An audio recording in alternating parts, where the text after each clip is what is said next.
Second. Y'all ready? All righty. Good evening, everybody. Welcome to our October regularly scheduled meeting of the Clay County Board of Education.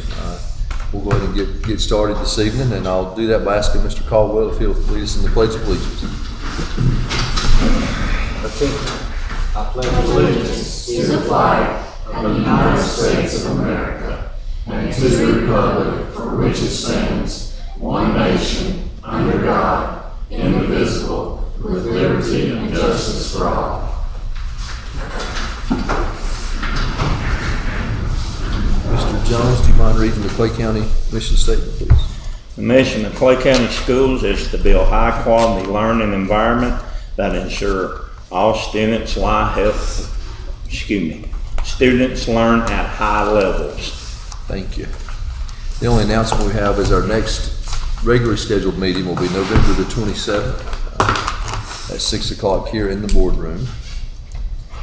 And everybody, you have the agenda in front of you, and you were also emailed a copy of the agenda, so I'll entertain a motion that we approve that. I'll make a motion to approve the agenda. Ms. Beck, is there a second? I'll second Ms. it. Crawford, second. All in favor? Aye. Thank you. And there was no one signed up for public comment, right, Ms. Sandra? So we'll go ahead and move right on to recognitions. We have the Hayesville Elementary School. Right, you have in your packet right behind the agenda, a letter from the Department of Public Instruction. It's on the board, it's a little hard to read up there, but, and this is, I'll let Angel speak.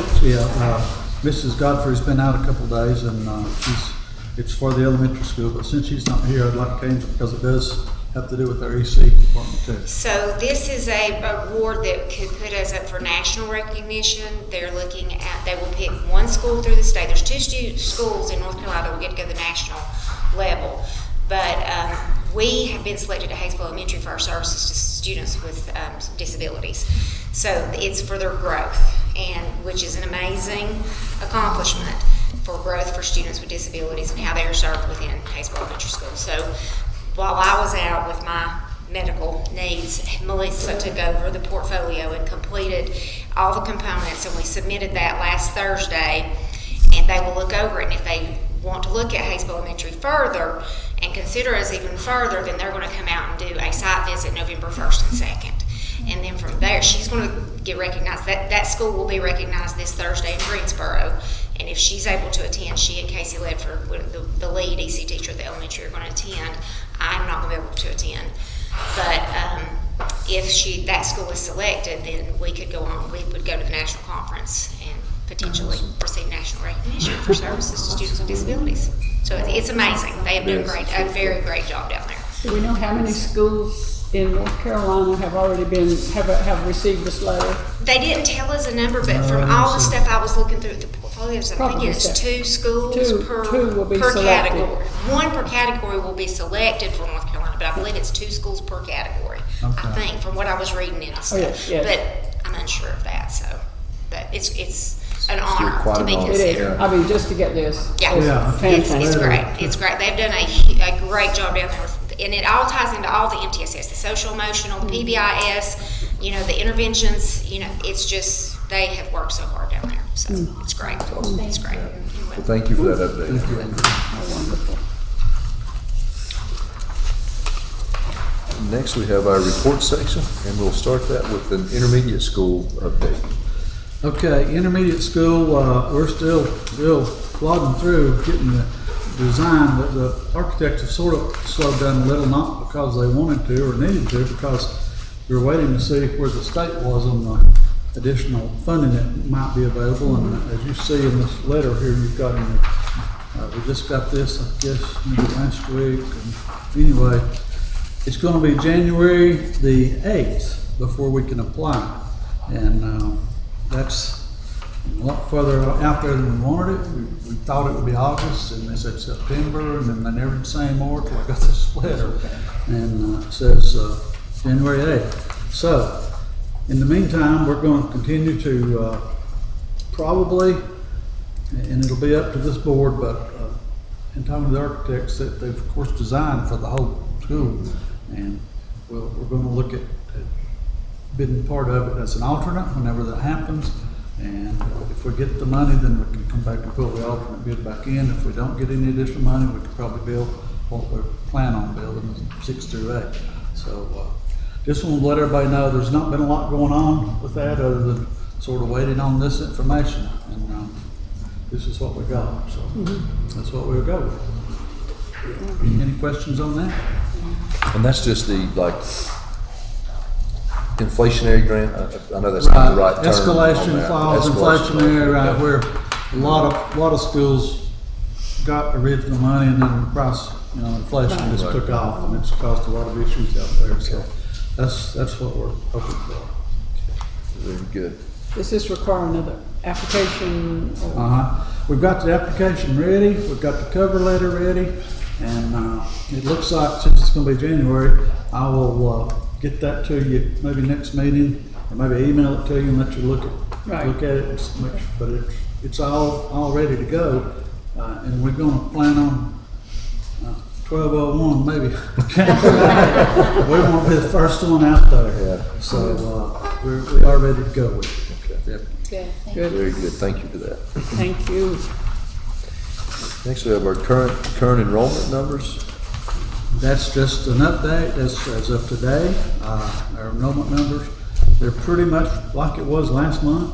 I don't see much difference there, which is a good thing. We're holding steady and hadn't had a big influx of additional students and hadn't lost any or many. So this is just an informational item for everyone to see. Any questions on that? I don't have any. Very good. Next, we've got the 2023-2024 budget.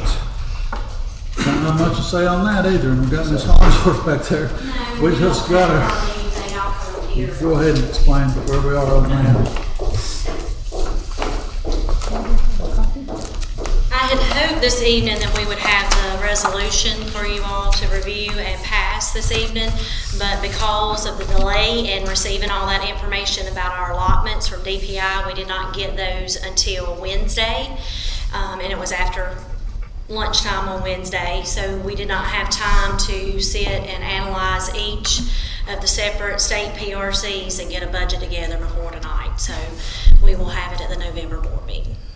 So we are able to implement raises. We will do the retroactive payments are going out with the October payroll that'll be released Tuesday. So we were able to get all that done. All right. Y'all have any questions? No, just Okay. happy we're receiving. Thank you. Yeah, thank you, Seth. And next, we have the school improvement plans. We have the primary school and the high school. So those primary school. Well, good evening. Thanks for giving me the opportunity to share our school improvement plan with you for this coming school year. On the first slide, you'll just see a list of the people that are actively serving on the school improvement team. We have 2 members from each grade level represented. We have exploratories, we have teacher assistants, we have 2 parent representatives, and then all of the people who hold other positions like PBIS and MTSS or an instructional coach. All of those people also have a kind of a permanent role on the school improvement team. We do a 2-year term that allows us to keep a rotation of people in without starting over brand new each year, and that's worked really well. So we've done that for the past 2 years, and that's been a pretty effective way to keep the old ideas afloat and bringing in new ideas each year as well. So you can go ahead and go to the next one. So our 3 main goals, and we always set our goals for reading, math, and behavior. Our math goal, and this is all based on the data that I presented last month to you, our goal is to have all of our students at 80% or more on or above grade level in iReady, because iReady is our primary measure in math at this time. We are implementing the ENSI, Early Numeracy Skills Indicator Assessment. That just gives us a second measure, and it's more of a one-on-one, kind of like M-Class is for reading. It's a one-on-one assessment with students. The iReady is the one that's delivered on the iPad, just the student to iPad.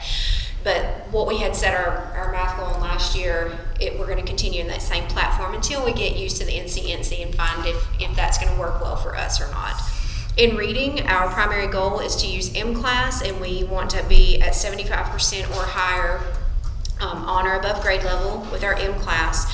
And we feel really confident that within that, as a section within that, we can hit vocabulary at 80% or higher. So we're doing a lot of very focused and targeted things to help increase our student vocabulary.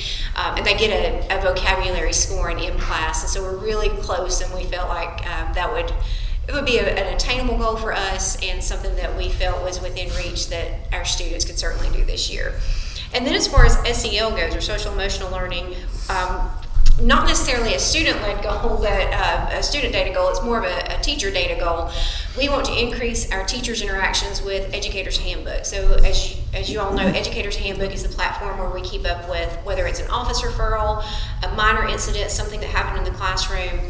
But by having that data, we're able to really build a PBIS framework that pinpoints targeted behaviors that we need to be able to address through adult actions, because that's what our job is to change our behavior to help our students improve their behavior. So that's we talk about it every month at our faculty meetings.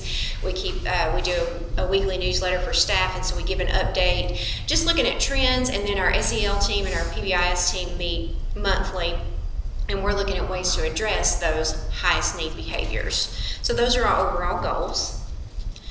So the way we're going to do that is through NC Star. That's the platform that we all use. You can go ahead and go to the first one. So there are 3 primary targeted key indicators that we're going to be looking at this year. And then I also tied in, because it's like, well, if I just talked about math and reading and SEL goals, how does that tie into what we're actually doing? So the first one is that all teachers are responsive to students' cultural backgrounds and incorporate culturally relevant material in their classrooms.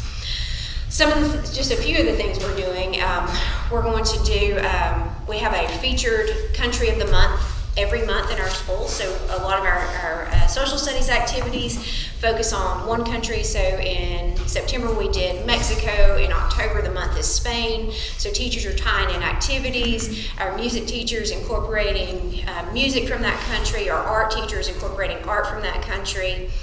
We're trying to really showcase this with our families. We are also doing a family newsletter each month that I send out via Seesaw. And around the holidays, we're going to do celebrations around the world. And it's really neat the way we have it set up. We have a committee, and so each grade level, starting in pre-K, will focus on like 3 holidays or celebrations that take place in other countries. And every grade level will have 3 of those. By the time one student goes from pre-K all the way through 2nd grade, they'll have celebrated 12 different celebrations around the world. So we're just trying to expose them to more, just to the awareness of the things that are going on in the world around them. So why do we believe that this is effective to support our goals? We believe that students and families who feel a sense of belonging have a stronger connection to their school and are more likely to engage and participate in their learning. And we've gotten really good feedback from our families so far, just by celebrating Mexico and Spain so far. So it's been neat to see. Are you going to the next one? Our second NC Star goal is that all teachers employ effective classroom management and reinforce classroom rules and procedures by positively teaching them. Some of the ways that we are doing this, a few things we've adopted district-wide, like the 4 R's behavior model. So we're going to redirect, reteach, help me out, principal. Reach out, and then a referral. Yeah. So if we all are following that same model from all the way from primary school on up, that creates consistency for students, and it creates a common language for teachers as well. We have core values that we focus on. We do a B pledge every morning, and so each month we do a student of the month that focuses in on one of those key values. The first month it was be a learner, and this month it is be respectful. And so we'll do a student of the month at the end of the month in each teacher's classroom that really has grown in that area. We are doing PBIS videos. We've taken after the high school. They started doing that last year, and so just in those places that we have those highest behaviors based on Educator's Handbook, we create a fun little video that reteaches the appropriate behavior. We are doing the house system. I know y'all are familiar with that through what the elementary school has done, and so we're doing the same thing. It's scaled down a little bit, but every kid belongs to a house. We have a house handshake, we have a house cheer. Every Friday we get together in the gym and we celebrate kids who have really done exceptionally well for their house. And then we also have a winning house, and we have a little spirit stick that we pass around. So whichever house wins the spirit stick. So it is so much fun. It's really loud, but it is so much fun to see just how excited they get over. And it's just points. There's not like nothing tangible that goes with it, just other than knowing that they did something good and they did that with that group of students that they may not necessarily be connected to otherwise. Let's see. So how do we believe that this supports our goals? We believe that having a strong support system for students and a reliable system for staff contributes to increased learning opportunities. The more we can keep students in the classroom, the less removals we have, and the more we all benefit from that. So that's our belief in how that's going to help us achieve our reading and our math goals as well. All right, and then the last one is that all teachers differentiate assignments to provide the right balance of challenge and attainability for each student. So we looked at our EVOS data last year. We had some pretty big discrepancies, and one of the areas that we struggle to grow the most, or one group of students, is that higher group. We spent a lot of focus on the middle group and those struggling kids, and we saw a lot of growth, which we're so grateful for. But sometimes those higher level kids, we aren't differentiating enough for them. So we're looking at ways that we can do better in the core instructional piece in our classrooms. So we're having PLCs, or professional learning communities, on differentiation for higher level students. Peer observations are a big thing for us. We gave opportunities to do that last year, and we're continuing to do that this year. When I do observations and I do a follow-up with a teacher and maybe they were struggling in something, then I may refer them to go observe so-and-so, because I can, from my perspective, see that they're really doing an excellent job in that. And I feel like I grow the most from watching other people who are doing the exact same thing I'm doing and seeing them do it well. And I feel like our teachers are encouraged to do that as well. And then we have schedules that reflect designated times with higher level students. So in our reading groups, we're making sure that our teachers are also pulling that higher level group as well. It's easy, like I said before, those high level kids they're maintaining, they're doing okay, and it's easier to focus on the ones that are struggling more, but we're trying to make it so that every kid gets that small group attention when they are with their teachers. So we believe that, how does this support our goals? We believe that teachers learn best from other teachers who show mastery of content and techniques, and we want to maximize self-efficacy by providing relevant and practical opportunities to our staff so they can in turn optimize learning opportunities for their students. So that is it. That's the school improvement plan for HBS in a nutshell. Do you guys have any questions for me?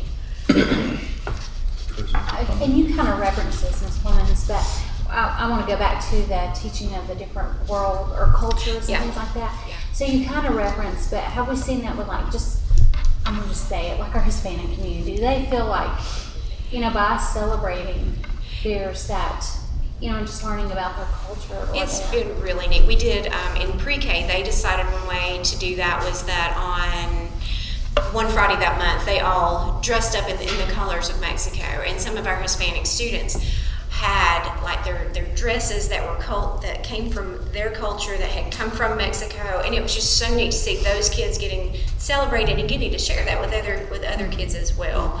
Some of the bulletin boards in our school really are focusing on those countries as well, and had a parent that was in a meeting down the hall one day, and she walked by that and just stopped and almost cried, because it was a Spanish lady with the long hair and the long dress and everything, and it touched her that we were celebrating that in her child's school. Okay. So it's been really great so far. Very good. Anything else? Okay. Thank you. Thank you. Next we have Mr. Oden in high school.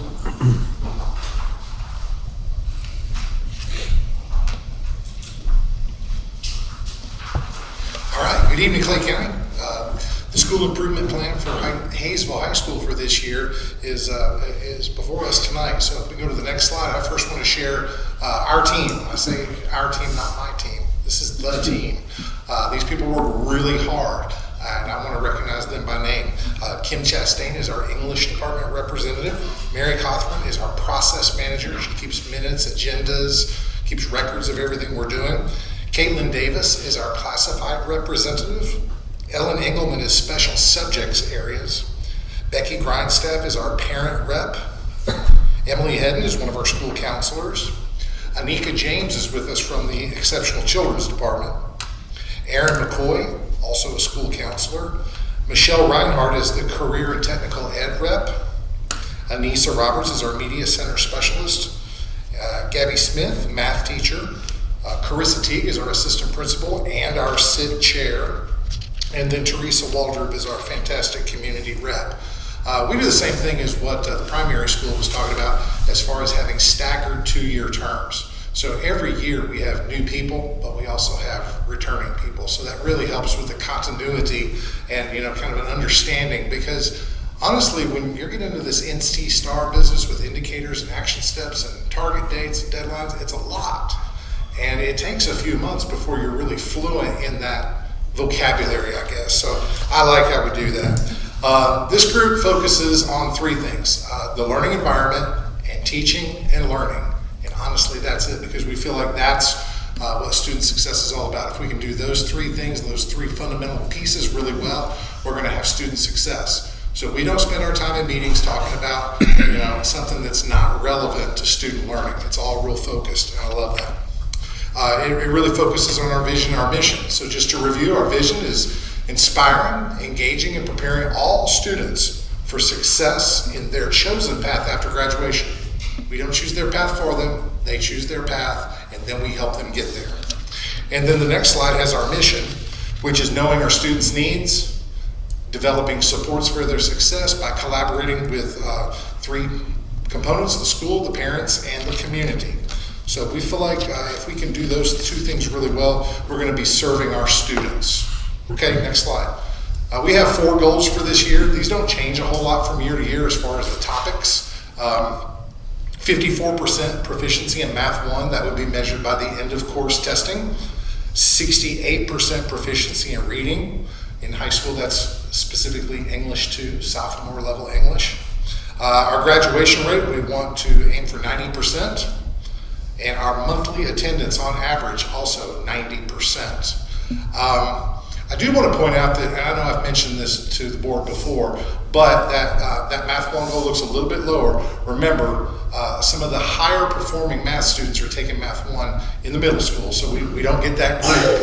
So, when I go talk with principals at other schools and other parts of the state, we had a 50% proficiency rate in Math 1. That's really good. For a high school, that is very, very good. But we always want to do better, and our goals are always going to stretch us. We're never going to make a goal to go backwards. We're not like that. Next slide. We want to have this year, this was a really important discussion. We talked about this in detail in September. Let's focus. We can't do everything well. And the definition of word focus is you're not trying to do it all. So for the past 4 years, we have managed and worked and tracked and planned for 12 different indicators, the 12 key indicators.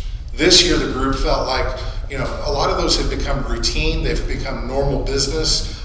We can archive those, not forget about them, but archive them and take them off of our plan so that we can really drill down on some very fundamental things. So we archived 10 of the indicators. We kept 2 of those 12 indicators, and we added 1 that we hadn't worked before, so we have a new one this year. So now we're looking at 3 indicators this year. Okay, that's it. So there's been a lot of good feedback on that.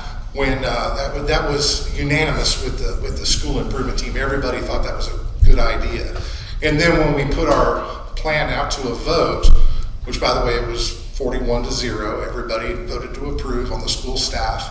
But we said, do you have any comments? And the only comments that we got from anybody were, thank you for focusing. This is much more manageable. So I feel good about that. The first indicator, A401, MTSS, or multi-tiered systems of support. Heather will be glad that's on here. We are, at high school, we're making strides in this. It's really coming along. We're doing some very good things with our students in Tier 2 and Tier 3, and we're focusing on the core, the Tier 1 with every student. But we feel like we can get better. We're not quite there yet. So we wanted to keep this on the board for us.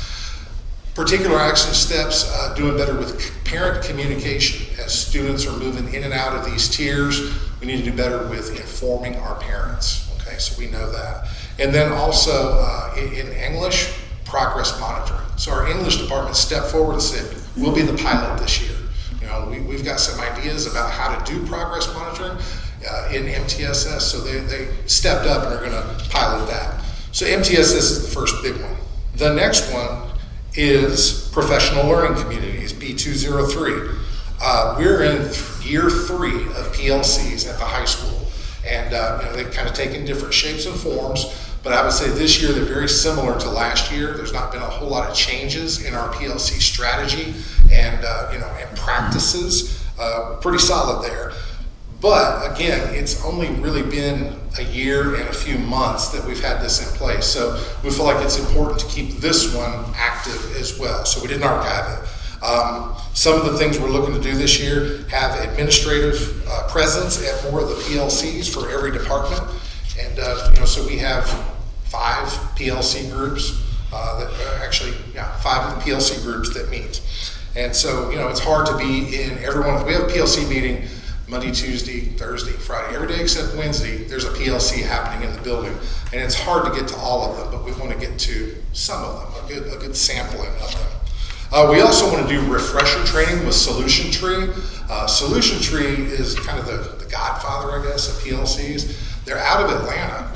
And you would think it'd be really easy to just send a couple of teachers to Atlanta, but it's hard because they fill up so quickly. So we're always looking at the website trying to find some trainings. The last time was in the summer of 21, and we brought Solution Tree to us, okay? And that was great. We had them for 2 days, and it was really, really solid training. So now we know as staff come on board, they might not be up to speed on PLCs like the others are, so we want to get them there, and then everybody needs a refresher from time to time. And then the last thing is power standards. Again, that's just kind of a focus concept. If you look at the North Carolina Standard Course of Study for Math 3, there are a lot of standards there, okay? Well, what are the ones that really, really matter? What are the ones that are essential for students to know and that we're going to guarantee they know? Not just that we taught it, but that they're going to learn it. And those are the power standards. So that might be maybe 10 to 15% of the overall standards. Really, we'd like to see it be more than that. But the idea is that it doesn't mean you're not going to teach all the standards, you will, but some are really, really important. And those are the power standards. So we want to continue our work there. Those two, PLCs and MTSS, to me, they kind of feed one another. The outputs of one are the inputs to the other. Whenever we meet as PLCs, we're making decisions and talking about student level data that is going to feed into MTSS and vice versa. So it just kind of makes a nice little cycle. The third indicator that we're working this year, and the final one, is post-secondary awareness. Okay, and it ties right back into that vision and mission of student success after graduation and their chosen path.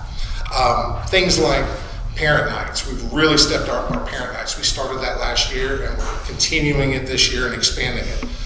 Things like the Be Pro truck that we talked about back at the August meeting. It was fantastic. Great exposure to skilled, high-paying jobs. And then college fairs. We've got one coming up.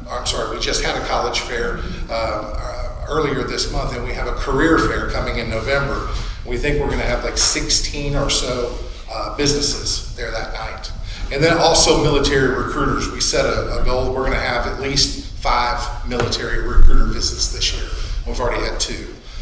We get a lot of support on this one from Gear Up with Mrs. Cothran, and also from the Career and Technical Ed Department, Ravonda Palmer. She is super supportive. She's active, setting up internships, setting up exposure opportunities. Whatever a student might be interested in doing, she's going to try to find a way for that student to get out of the classroom, out in the company, out of the classroom and with the company, so that they can see if they like it or not. So that's great. And our goal here with post-secondary awareness, the outcome is the 4 E's: enlisted, enrolled, employed, or entrepreneur. We feel like if a student is one of those 4 things, enlisted, employed, enrolled entrepreneur, then they are successful and they're ready for adult life. And when I look back at the class of 23, almost every single one of them has met one of those 4 E's. The entrepreneurship one is coming on. I mean, we got kids 17, 18 years old making good money with landscaping business, lawn care. Okay, so it's a very viable pathway.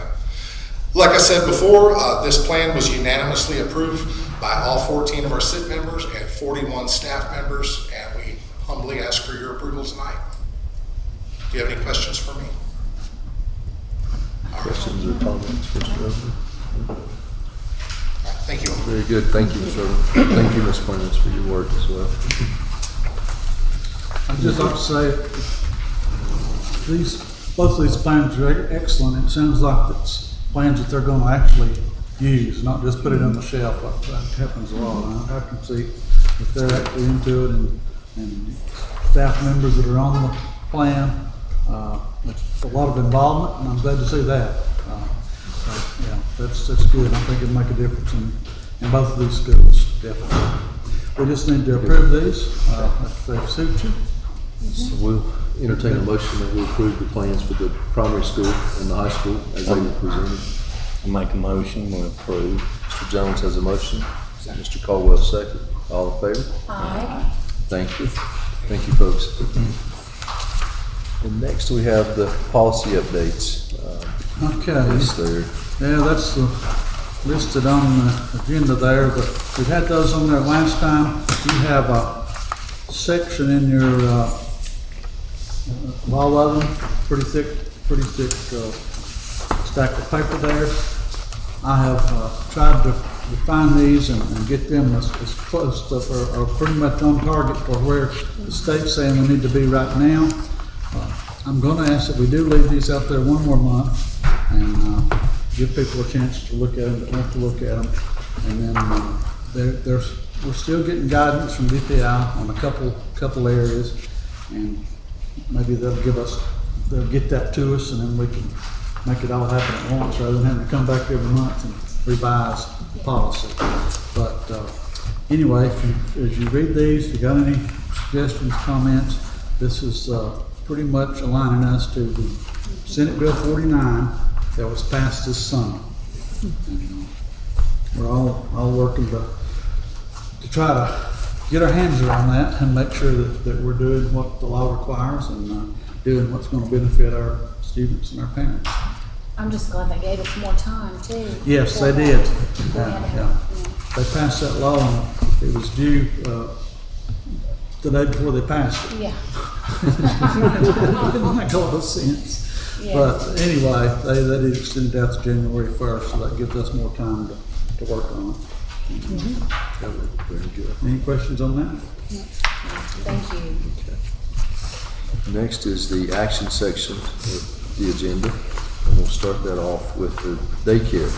We've got a Okay, yes, I just Somewhat of want a to give you a daycare quick situation. brief, what's going on with our daycares actually in the county, and it affects the one we have here at school. Southwestern Child Development gave us notice a week ago today, last Monday, that they were going to be closing October 31st. And that's like next Tuesday, so we had 2 weeks and 1 day, which was really short notice. We've got 32 children enrolled in daycare here at school. 21 of them are staff members' children, and it was going to cause some major concerns, and it is still causing major concerns across the county. There was about 70 plus kids that are going to lose access to daycare in these. It was our center, Elf Center, and Small Blessings over in town. So we met last Wednesday, I think, Angel, was it? Tuesday? Yeah. At, I've got down Wednesday. Tuesday with the parents. Tuesday we met with the parents, yes, and Wednesday we had a meeting over at the county DSS. County manager was there, DSS director, social work supervisor for foster care. I was there, Angel was there, private providers, Southwestern Child Development, Region A board members, Foursquare, and Tri-County Community College rep. So had a pretty good cross section of the different groups, and tried to figure out how do we go from here? What do we do? And we've been working on it. I'm working on the school end right here, and we have asked for, and this for Cherokee, Clay, and Graham. The county is asking that the legislature kick in and try to help us get through the end of the year anyway, and try to give everyone a time to figure out then for next year what we do, which I think it might be hard to continue, but at least you've got 8 months to prepare for it rather than 2 weeks. So with that said, we have a plan that what I want you, but ask you to do tonight was allow the school to take back over the daycare. We operated the daycare here for, Angel can help me there. We started 24 years ago, and I guess, when did Southwestern take over? 2 years ago? 2 years ago, 2 years, this will be the third. Okay, so 22 years we operated here, and then Southwestern's been operating for the last 2 years. So I'm going to propose that we for the rest of this year, until June 7th. June 7th is the last day of school for the teachers that still have to work here through the work days. And it's going to take about $45,000, and we've got the federal funds, the ESSER, E-S-S-E-R, y'all know probably more about that than I do, but that funding is available to recruit and retain teachers. And Angel has talked with her ESSER contact, and they have okayed that this is definitely a retaining teachers, and as I said, if we didn't get something together, we're going to be recruiting teachers, because we actually had some staff that we were going to have to lose. We were going to lose. They couldn't find anyone to. It would be a little different if there were other private entities in Clay County that offered childcare, but the two we've got, CCA and First Methodist Church in town, both of them are full, and they were there at the meeting. They've had a hard time finding staff.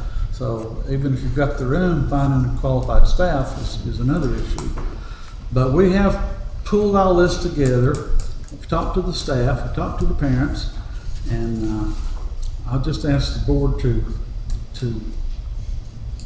give us the approval to take it back over under our umbrella, and we will come back next month as part of the budget and give you the exact numbers. It's going to be right around 45 and federal ESSER funding, and that will give everyone time to step back and look at where we are as a school system, look at the parents to see, and I want to make it plain to all the parents that it's more likely than not that this will be the last year that we can operate it. But who knows, something might come up in the spring, and I'm not going to be here. But I just don't want to wait till May 31st. Right. Say, what are we going to do? Right. In June or July or August when school starts back. So that's my goal right now, is just to try to. It floored me when I got that information. I knew they were on shaky ground, but we thought we had a plan worked out back in August, and we did, and then it all sort of fell apart. So I feel for everyone that's going to be in this tough situation. So that's pretty much if we do this, we're going to take care of 32 children out of the 70 that are losing slots. So that's nearly half in the county that we're going to be able to continue on through the rest of the year. And 7 staff members, and I believe there's 31 adult staff members in all 3 centers, and we've got 7 of them here. So. And several parents who will be able to continue working. Yes. That's very significant. Child care is tough, and it's so expensive.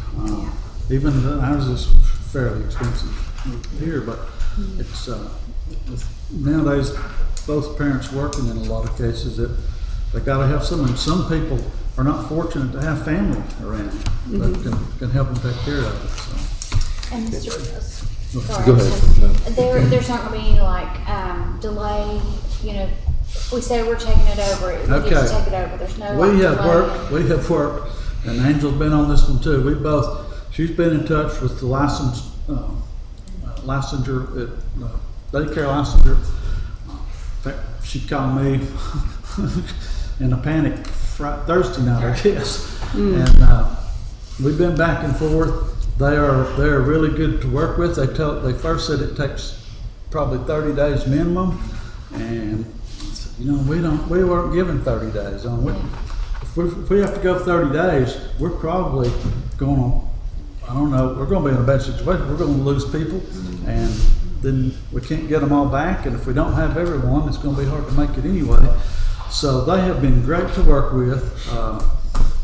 We've worked with Lisa Birch. What we're going to do is pull the daycare under our pre-K license, which is what we had before, I think. I believe that's the way it was.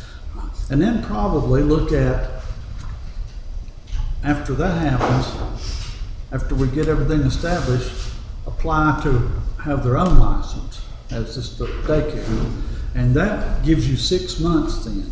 Once you get established under the pre-K, then you can apply for your own. You don't have to apply for your own. You can leave it under our pre-K. But I think in this instance, we probably want to apply for our own license.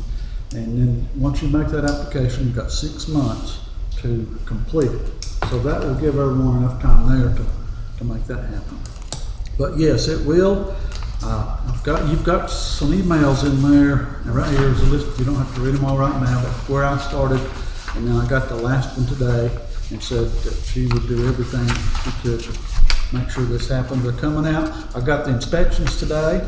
The county inspectors were gracious enough to come right over here and do a fire inspection or a building inspection. Angel got the health and whatever you call it. Yeah, we got that one that was missing too. So. Right. They had to get the employees' health information, the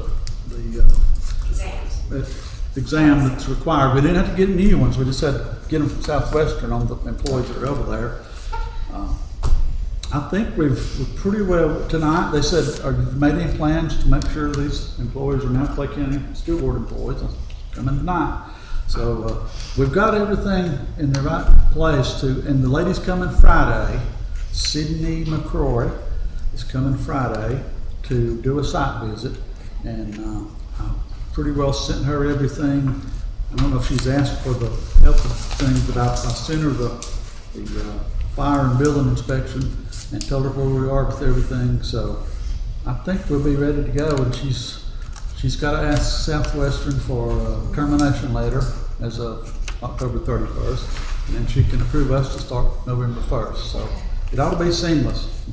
Continue. Now we've got some kinks to work out, not major ones. We're going to meet first thing in the morning as far as how we're going to operate it and the hours and it's different things. But Shelley's going to be in on that one. We'll get that figured out, and I think we're good to go on our end. Has there been discussions about subsidy for the?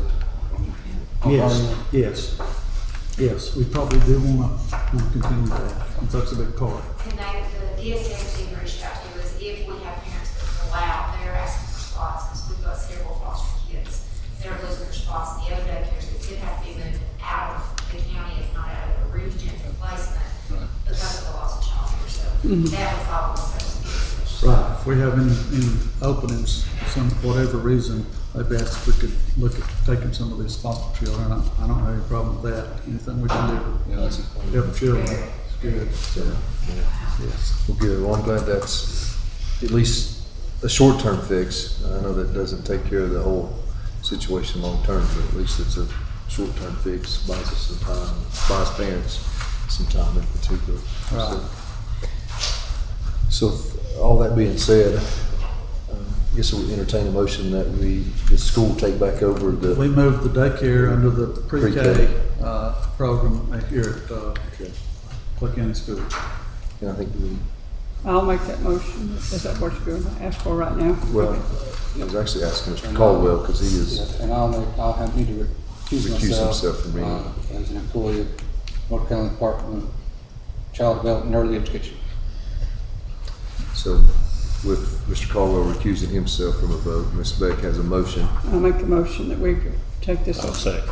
Mr. Jones seconds that. All in favor? Aye. Thank you. Thank y'all. And does that automatically take care of the employees? Do we need to make a That will come in during Okay. closed session, we'll do the personnel. All right, okay, thank you. Could I just make a comment? I'm really thrilled at this and what it's gonna really mean for the teachers and for our, school of community as well. And I appreciate everybody who's worked so hard. Thank you, Mr. Penland, for all that you've done and been so diligent and really caring about this and working so hard on it. I thank you for that. Thank you. It's been an effort by several of us. I but, can see that. I can see. We're pulling it together, we think. Thank you, Ms. Owens, as well. Thank you. I mean, we just took all three of us working and pulling some hours, but we did get our first wave of approval to Esther part funding, so they gave me that day. Yeah. So we're good. Well, this looks like a lot of work in a very, very short time, so I appreciate it. Yeah. They have to be taken care of, so. Thank everybody that's been involved in it. Exactly. Very good. So next we have the consent agenda. In there is minutes from September 25th, 2023 regular session and the October 9th special session. So I'll entertain a motion that we approve the consent agenda as presented. Make a motion. Mr. Caldwell makes a motion. Is there a second? Mr. Jones second. All in favor? Thank you. Any other comments or remarks before? I've just got one thing that I want to make a comment about. Our discovery program. We have been operating as a 3-star discovery program. I don't know for how long, but definitely last year, probably for the last several years.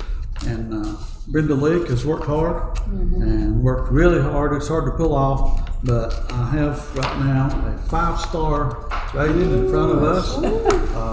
That means our subsidy revenues go up from 61,000 to 110,000. Let's go. That's good. So that's going to make a big difference in our discovery program. That's our after school and summer program. It really does a lot of good for children. So I'm real pleased with that, and just want to make sure. Thank you for letting us know that. That's awesome. Yeah. Very Well, could good. I make a comment about that too? Because I really appreciate that program because I'm amazed at the enrichment that she provides for that. She's been amazing to, bring in all kinds of performers and different experiences for that kid. I've been a little bit involved in it at times, but it's amazing to see what she does there and how many trips they take and all the plans that she does. I appreciate that. She certainly deserves it. She's a good one. I taught Brenda a long time ago. She was a ball fire then. Then she worked at McDonald's and when she was real young and did birthday parties for the little ones, and she had a ball doing that. She's just a go-getter. So Yeah. That's good. That's exciting. I'll just give an update on our superintendent search just for the public.